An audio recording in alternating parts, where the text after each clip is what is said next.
Hey you! Sou o professor Fernando Siqueira do IUP, Inglês Criativo. Vou mostrar para vocês aqui uma coisa, a mais simples do mundo, tem um monte de coisinha embutida. A pessoa pensa, não, isso aqui é isso e acabou. E não é bem assim, em inglês não é assim. Então, you, né, em inglês, a tendência da pessoa é pensar, não, you é você. E não é bem assim não, tem um monte de funções, um monte de jeito de você usar. Primeiro, you pode ser você e pode ser vocês, ele pode ser singular e plural. Então, lembrando, no verbo to be nós temos dois you quando você põe as pessoas, um no singular e um no plural. Mas no verbo to be você fala you are, você é, você está, mas também quer dizer vocês são e vocês estão. Vocês são e vocês estão. A tendência do brasileiro é pensar que como are é plural e is é singular, you is no singular. Nada disso, todo jeito é you are. Então tanto faz se é singular ou plural, é a mesma coisa, ok? Então primeira coisa, pode ser você ou vocês, só que o que você tem que botar na cabeça não é só isso. You é sempre a pessoa com quem você está falando diretamente. Essa pessoa para mim é you. Isso aí tem um monte de traduções. Então, por exemplo, eu posso falar como o senhor, a senhora, a senhorita. Aí a primeira coisa que a pessoa me pergunta é falar, ué, mas aí o senhor não é Mr., a senhora não é Mrs., a senhorita não é Miss, né?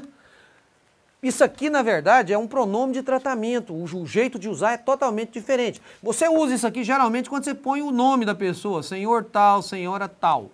Ou seja, provavelmente nunca você vai usar isso aí, né? Senhor isso, senhor aquilo. É só em alguma coisa muito formal, a pessoa falar o nome da pessoa, senhor tal, senhora tal, chamar uma secretária de uma coisa de um hospital, por exemplo, senhor tal, mas se ela tirar o mister aí, tanto faz. Falou o nome, a pessoa vai lá. Então, normalmente, você não vai falar mister tal. Por que a gente tem a tendência de pensar isso? A mesma coisa de sempre, começa sempre com o verbo to be. Aí vai falar, he is Mr. tal, she is Mr. tal. Aí o cara vai embolar no meio de campo no inglês dele todo. Então, nada disso. Então, isso aqui praticamente você não usa, raramente, só quando é o caso do nome da pessoa. Quando eu falo diretamente com a pessoa, essa pessoa para mim é you. Então eu posso traduzir como senhor, a senhora, a senhorita. Não é senhor, senhora, assim, é o senhor, porque aí eu estou falando com ele. O senhor aceita um refrigerante? A senhora gostaria de se sentar aqui nessa cadeira, por exemplo? Então quando eu falo direto com a pessoa, essa pessoa para mim é you. Aí falando de tradução pode ser tu, vós, e assim vai um montão de tradução. Esse é o you, né? E mais uma função interessante do you. Por exemplo aqui, aquela frase célebre, típica lá do inglês é what's your name, né? Qual o seu nome? Então, ó, your quer dizer seu, sua, seu, suas, não é isso? Beleza. Então vamos supor que você tá ali, uma moça tem ali, o marido apronta alguma, ou o namorado apronta alguma, que é muito comum de acontecer, né, então. Aí esse cara apronta uma e ela quer xingar ele, fala, seu cachorro, sem vergonha, seu cachorro. Então, o seu não é your, beleza, então você vai falar your dog para ele? Não, aí não é ele que é cachorro, aí o cachorro é dele.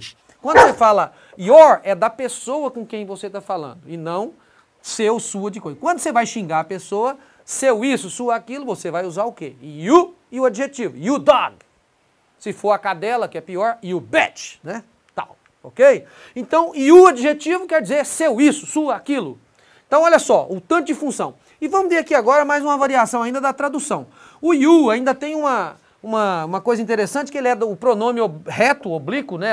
Reto, o primeira pessoa lá, quando você conjuga o verbo, e também ele é o que recebe a ação. É quem pratica e pode ser quem recebe a ação. Ele é igual nas duas colunas. Então, quem ama e quem é amado é a mesma coisa, o you. Então, se eu falar, você me ama, eu vou falar, you love me. Aí o me é diferente do I, ó. Mas o you não, é o mesmo. Então, nas duas colunas ele é o mesmo. Então, isso aí propicia várias outras traduções. Então, por exemplo, eu falo aqui, I love you, eu te amo. Se eu pegar aqui e falar, eu amo você, é a mesma coisa. Se eu pegar e falar aqui, ó, se eu falar para uma mulher, eu falo diretamente, eu falo assim, ô Maria, eu a amo. Isso aqui é I love you também, não é isso? Se ela falar para mim, ela fala, ó Fernando, eu o amo, também é I love you. Agora vamos supor que eu falo aqui pro Alex, fala, Alex, não fala mal da Maria, eu a amo. Aí a mesma frase agora eu já amo outra pessoa, ela, a Maria. Então entender como é que a tradução faz você ter confusão, você tem que entender o que é you, é a pessoa que você está falando, certo? Esse é o segredo de você aprender inglês, não ficar muito naquela coisa de tradução. Então, lá na Bíblia, Jesus Cristo, algumas traduções lá tem lá, eu vos amo, Jesus falando para os discípulos, né?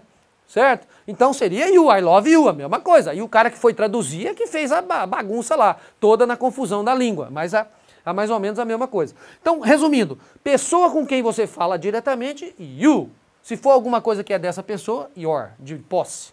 Esse aí é o you, você já viu que tem um monte de coisinha que a gente às vezes nem conhecia, nem imaginava que poderia ter, ok? Então esse é o segredo, é você entender e saber usar as pequenas coisas em inglês, ok? É isso aí, isso é o IUP Inglês Criativo. Dá um like no vídeo aí se você gostou, faça a inscrição no nosso canal e conheça também o nosso site para conhecer os nossos materiais e aprender inglês sozinho na sua casa. Um grande abraço do professor Fernando Siqueira.